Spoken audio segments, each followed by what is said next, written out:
Hello मैत्रिणींनो, चला जाऊया ना ढगांची क्षेत्रभेट बघायला. काल ना आकाशात बारक्या ढगांची शाळा भरली होती. पण आज नभा टीचर, आमच्या ढगांच्या टीचर हो, आज नभा टीचरनी धर्तीवर ढगांना क्षेत्रभेट द्यायची ठरवली. हिवाळ्याचा सुगावा आणि ढगांची धर्तीवर क्षेत्रभेट हे दरवर्षी ठरलेलं समीकरण, ते कसं मोडायचं? आपले मुख्याध्यापक मिस्टर आभाळ गडगडतील ना, रिक्स कोण घेणार? मग लागले नभा टीचर कामाला. ढगांना रांगेत लावता लावता काही बम्माश ढगांचे धुक्याच्या पुंजक्यात कधी रूपांतर झाले हे कळलेच नाही.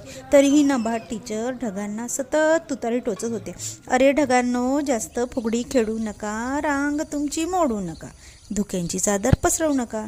पण ते ऐकतात कुठले? ते बारके ढग आमच्या विद्यार्थ्यासारखेच शेवटी पसरले धुक्यांचे पुंजके बनून.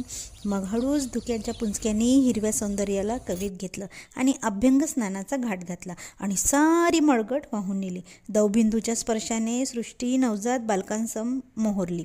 पर्णाचं बालपण, निसर्गाचं तरुणपण अनुभवताना आपलंही मन नकळत तरुण होतं नाही का?